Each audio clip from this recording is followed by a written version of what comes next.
Hey guys, what's up? It's me, That One Weep here, back with part 7 for What If Asta Was Meliodas' Son. If you guys have not already seen the previous parts, make sure to go up here in the top right hand corner. There'll be a playlist link so you can go watch all the previous parts and can catch up and get back here. Anyway, if you do like the video, please make sure to hit the like button down here. It really helps the channel out and I really appreciate it. And comment down below anything you'd like me to know or how your day's going or just how you think of the video in general. Anyway, enough of that. Let's just get into this part for part 7 of What If Asta Was Meliodas' Son.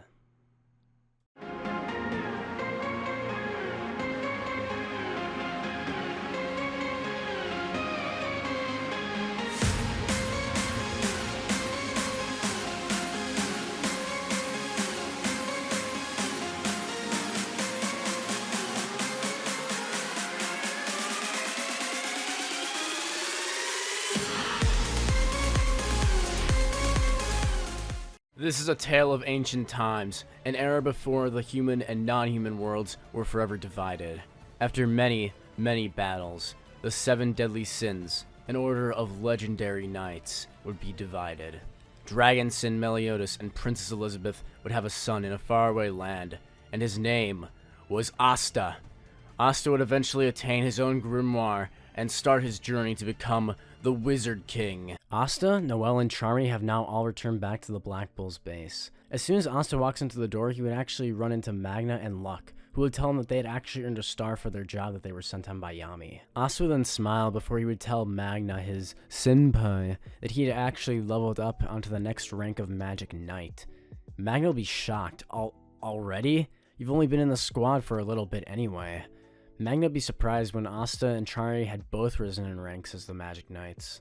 Yami would congratulate his 2 squad members, as Asta would then begin to explain to Luck and Magna the battle that had happened at the capital. At the end of Asta's explanation, the 2 senior Magic Knights would ask Asta both at the same time what happened to Captain Fungolion. Asta would peer downward as he analyzes the stones that were brick-laid inside the Black Bull's base, acting as its floor. He would then take a moment to respond, he then would say simply, "I don't know."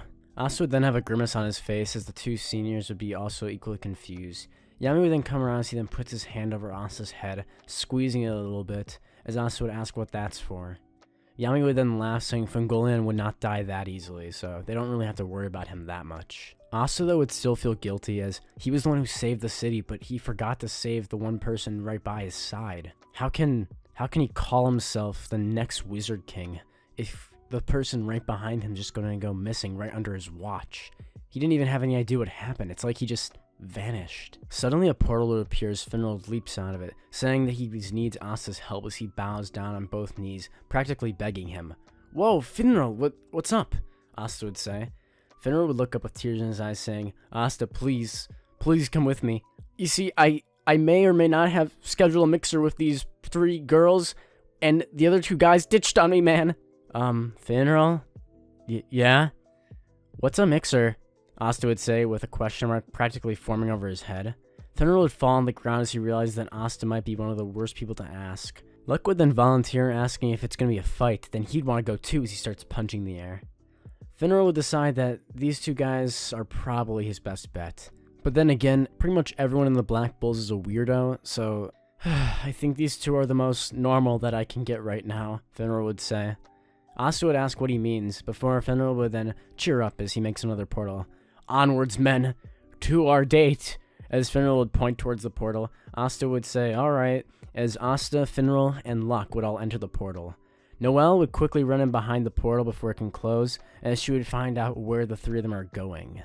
Luckily, Asta, Finral, and Luck would all be too distracted in order to notice Noelle, as Noelle would decide to follow and spy on Asta for the entire duration of the date. Now at the mixer with Luck and Asta, Finral and the other 2 would introduce themselves to the girls.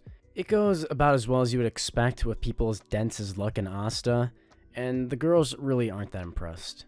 The 3 girls would introduce themselves, saying that their names were Erica, Ellen, and Rebecca, and that they were all friends.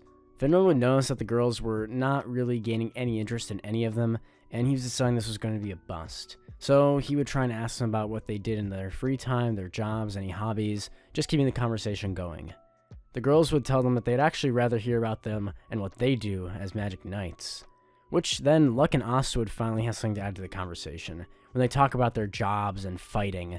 and it gets pretty gory from there as Asta begins talking about how he took down a guy from the Diamond Kingdom with a single slash. Finral would practically be banging his head into the wall at this point, as he has no idea what to do about these guys. The girls were obviously trying their best, but they were losing interest rather quickly. Asta and Luck basically just described a battle scene to these three women, and clearly that's not what they were here for. Nell will be watching, almost cackling with a smile as she watches, glad that no one's trying to steal her Asta. Wait, my Asta? Thus, the battle for Noelle within her inner dialogue to begin, as she begins having her own argument with herself over what Asta is to her. Suddenly we hear a "Baha!"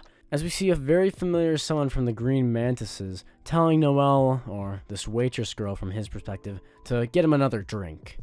Noelle to this would then huff, as she then takes out her wand and points it at him, blasting him with water magic, saying not to order her around. She is royalty after all. Meanwhile, back at the table with Asta, Finral, and Luck, Finral and Luck would have successfully begun to interest the girls with their conversation topics, as Luck and his partner would actually be having a rather good time, and Finral would be doing the same, naturally being a smooth talker. Both Asta and Rebecca would be having a bit of an awkward time, as Asta doesn't really know how to break the ice. He would try to talk to Rebecca, but eventually she just couldn't take it anymore. She would stand up and say that she's leaving, saying that the other two had practically dragged her there anyway. She had to get back to her siblings. This was when Asta would actually have a pretty good conversation topic, as he talks about his days back in Hodge Village and how he used to play with all the kids back at the church. His best friend in the world, who's practically like a brother to him. This would be when Asta and Rebecca would actually begin to hit it off, as Asta would begin to talk more about his childhood and what it was like living out in the Forsaken realm. Asta would talk about his mom, Elizabeth, and how beautiful and kind she was, saying how popular she was among the villagers and how everyone would always go to visit her whenever they were ill or sick, especially since his mother was so good at healing magic. Now that Rebecca and Asta were talking, eventually something would occur, as a drunken customer would begin to wander over to their table. He'd begin mumbling about how he'd always seen her walking around town with her siblings, and if she was trying to get a man, this guy's wasted, Asta be thinking. This would give him memories of what he had heard about the stories of Meliodas and Bon, his father's best friend. Elizabeth had told him all about the bar and tavern that his father and her had been in together for some time. Back to reality, Asta would stand up as he sees the man trying to grab Rebecca. Asta would react at almost lightning speeds as he grabs the man's hand before flipping him over the table, crashing it coincidentally into Seke's table, who would say, "Baha!" in fear as the man crashes into his table and actually ruins his own date. Rebecca would take Asta and leave the restaurant, with Noelle quickly changing out of her disguise and then following behind. After they get away from the scene, Rebecca would thank Asta for saving her, and then asks if Asta has anyone that he likes. Suddenly, a warm smile would grace Asta's face, and Noelle's heart would flutter for some reason, but she didn't know why. Asta would then say, with a smile as he closes his eyes, that he does. Rebecca would say that she's rooting for him, but she's not going to give up on him either, with a wink. Now, back at the restaurant, the girls would leave, and they would be leaving Finral and Luck alone, pretty much a sign that they weren't that interested, with both of them thinking that the Black Bulls were all weirdos. A few hours would pass, and this would be when Gauche is deciding to head over to Nairn to visit his little sister, Marie. Anyway, as Gauche would arrive, he'd be heading over to meet her for her birthday after he had finished his mission. When he arrives, he would be shocked, in utter horror, as he sees Asta playing with Rebecca's siblings, as well as Marie. Suddenly, Gauche would send a blast from his mirror magic towards Asta. Quickly, Asta would pull out Lost Vein from his grimoire, as he would then use Full Counter on the attack from Gauche, sending it back towards the caster. The ironically reflected attack would hit into Gauche from his own magic, sending him flying back onto his butt, with him quickly pointing out his finger towards Asta and asking why he was there. Asta replies, he smiles, saying he was actually there to play and visit Rebecca's siblings, with Rebecca peeking out the corner of seeing who had arrived, with seeing it was another Black Bull. Mary would then make a pouting face towards Gauche and tells him to stop picking on her future husband, Asta. This would cause Gauche to have a somewhat sudden heart attack. Noelle, who was still following close behind Asta on his tail, would also fall over, realizing that she was going to have Asta stolen from her by a child. Stolen from me? Noelle would begin to blush again, and now enter back into her own self-argument. Later, Sister Theresa would show up to bring Mary back to the church, and Gauche would begin to argue with the old hag. Teresa would sigh, eventually being able to win against Gauche in an argument and take Marie back with her back towards the church. Rebecca would invite Asta and Gauche to spend the night, and the two would decide to take her up on it since they could leave tomorrow morning. Later that night at dinner, Asta would compliment Rebecca's cooking, saying it was amazing. Two of Rebecca's younger siblings, Marco and Luca, would then whisper into her ear, telling her that she should really try and go after Asta, asking if he was her boyfriend, causing her to blush. Later that very same night, Gauche would then quickly, on his tippy toes, enter sneakily into the room that Asta was sleeping in. He would then try to use his mirror magic on Asta to try and kill him, saying that he has stolen his sister's heart, and so he'll take his life, which would then be following his weird sister kink that Gauche has in the anime and manga. As Gauche releases the attack, Asta would suddenly turn over in his sleep, causing Gauche to blast a hole through the floor, as Asta would still be snoring. Suddenly, Asta began to wake up as he feels and can smell the heat from the ray. Asta would pull himself up as he rubs his eyes. He would then ask Gauche with a yawn why he's attacking him. Gauche would reply that he will stop Asta from stealing his sister from him, as Gauche would create two double mirrors and continues to blast attacks towards Asta. Asta would tell Gauche to not ruin Rebecca's house as he quickly pulls out his blade, the Demon Slayer's sword, as he negates Gauche's magic completely just using his anti-magic, his third level of power. Suddenly, Asta would notice something behind Gauche. There were small flakes falling from behind the window. Wait, Gauche, stop! Gauche would try and send another attack. Asta would then say he's serious. This time he knocks the attack back, this time using anti-magic instead of full counter, as it slams into Gauche, sending him flying out the window. I'll fix that later, Asta would say, as he would then hop down outside of the window. We see Gauche lying on his back in the snow on the ground. The two would be looking up would realize that it actually was snowing. At this time of year? What's going on, Asta would be thinking, as he and Gauche would decide to investigate. Quickly, Rebecca would come out of the house saying she heard a huge crash and she can't find any of her siblings anywhere. She would see Asta and Gauche on the ground asking if either of them had seen them, with Asta shaking his head saying he hadn't. The trio would then decide that there was definitely going on with the snow and that it has to be having some sort of effect somehow. Almost as if though on cue, other doors of houses begin to open as people would begin to wander outside wondering where their children had gone. Noelle would come out of hiding saying she actually saw that all the children had left, almost all at once. It was kind of weird, she would say. Asta would ask why she was actually here, which she would say she was just passing through the area. Asta would question this, but he'll let it fly for now. Teresa would suddenly show up saying that the snow is a spell, and she can feel trace amounts of mana in it. This spell is having someone control the undeveloped magic within the children, using them like puppets. Teresa would then say that Marie had actually been one of the children to have gone missing, which Gauche would then try to attack Teresa, but Asta would again use full counter on his anti-magic blade, sending it flying back towards Gauche and sending him back into the snow, to which he would begin screaming as Gauche is getting really tired of that move. Asta would then attack as he would then swing the sword down and bash Gauche over the head with it. Gauche falls back to the ground saying, "Ah, that really hurts, you know." Asta would tell Gauche to cool it and to remain calm. Suddenly, Gauche would remember that he had actually given Marie a magical mirror that he can use to track. Asta, Gauche, and Teresa would then decide to go and find the kids. Asta would tell Rebecca not to worry and he's going to bring her siblings back for sure. Noelle would say that she would defend the town while they were gone, and Asta would nod, telling her to do her best. Noelle would have a slight blush, but she would nod, saying she will. Asta begins to charge magical energy into his back. Suddenly, a burst of light energy would cause a bright flash in the area, as the reflection off the snow would create almost a sun-like effect. As Asta stands up now, with his wing having now appeared from his angelic half. As Asta floats gently into the air, he would tell Noelle to contact headquarters, and that something bigger might be going on here. Meanwhile, outside the village, there's a cave on the mountainside.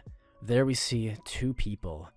A man with bright white hair, almost like the snow he creates, who's controlling the children, as he begins to talk to them in a creepy tone, saying he's so glad that he has so many new friends. The white-haired man would notice that Marie, her eyes are different.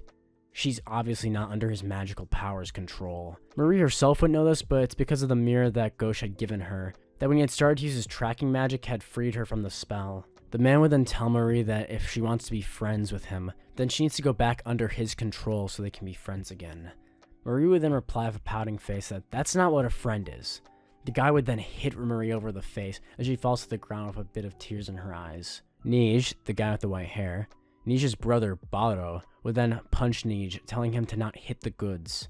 The brothers would then look at the kids, saying that they can make a whole lot of money from their mana. First off though, let's get rid of the ones without any mana potential, as they would notice a boy named Macro, and throw him out of the cave for having low mana. The brothers would then begin work to extract the mana from the children. Gauche and sister Theresa would be on broomstick while Asta would be flying through the air, as his wing feels cold from the night breeze and the snow.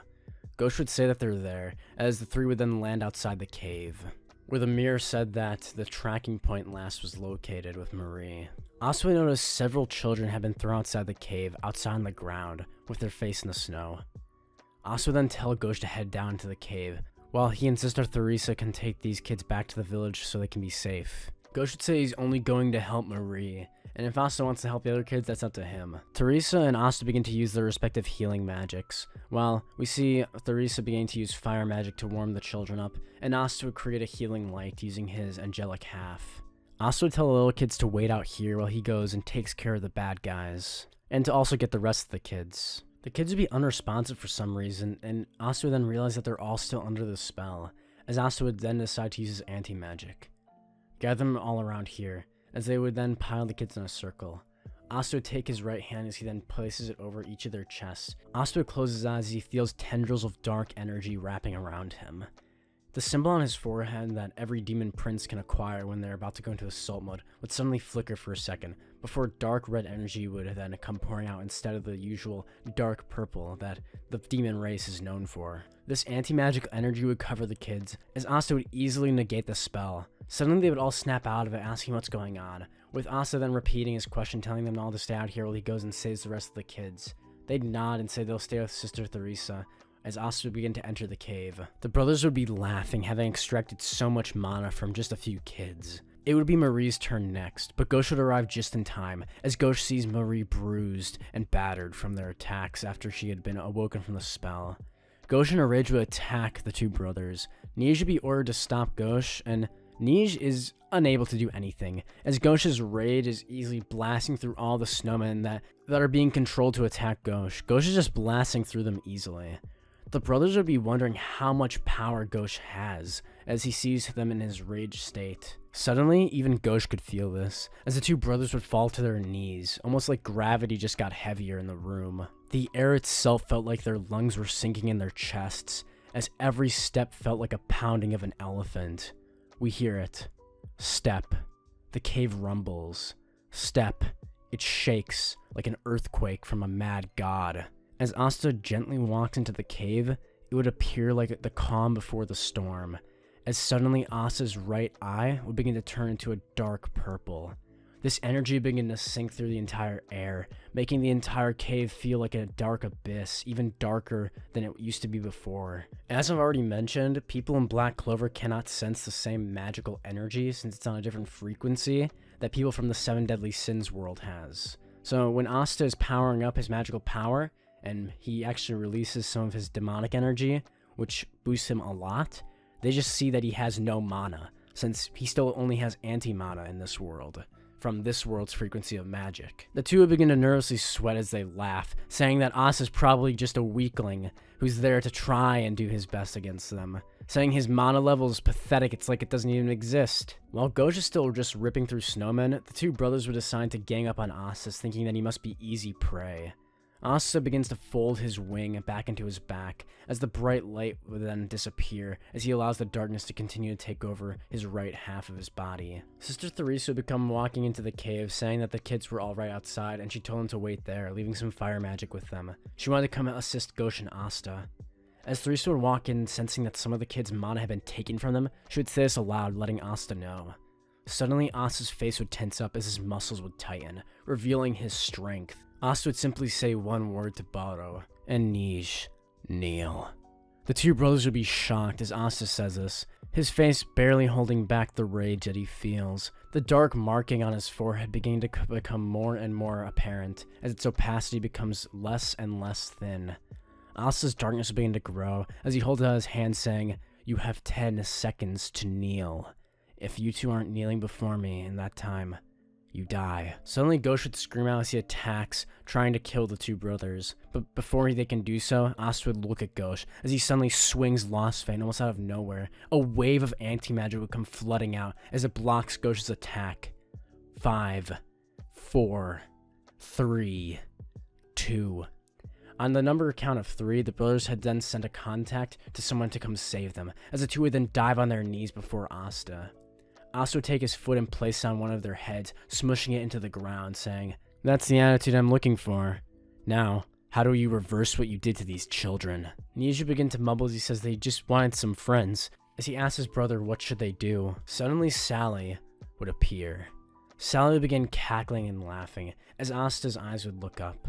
Asta would tell his sister Theresa and Gauche to get back, saying he'll take care of this one, as Asta pulls out his other blade, now dual-wielding Lost Vein as well as the Demon Slayer sword. Sally would rush forward with an attack to swipe at Asta, who would lift his foot off as he jumps up and high into the air. The two brothers would scoot backwards quickly, as suddenly a bright light would appear in the cave.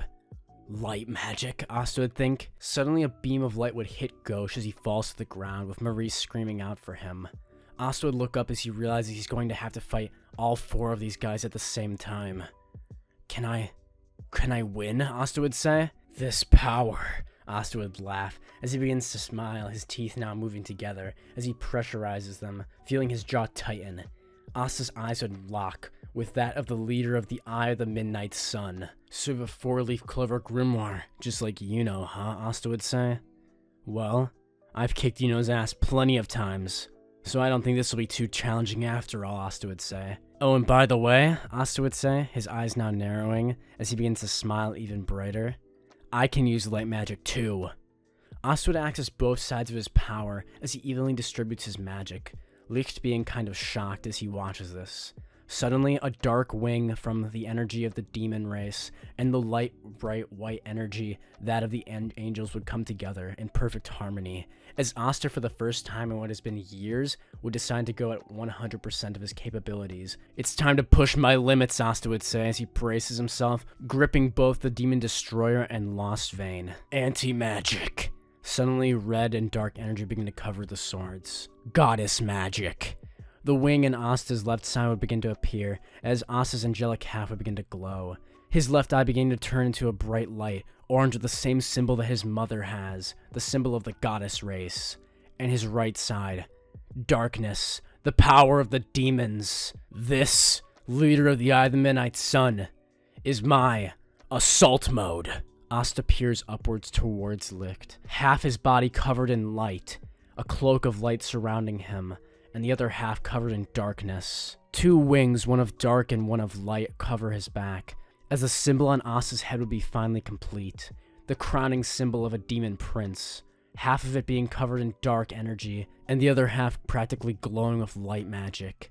The 2 opponents' eyes would meet as the battle would begin. If you guys want to see the next part for What If Asta Was Meliodas' Son and the battle between Licht and Asta, then make sure to slap that like button, comment down below what you thought, and subscribe to my channel for more videos like this from me.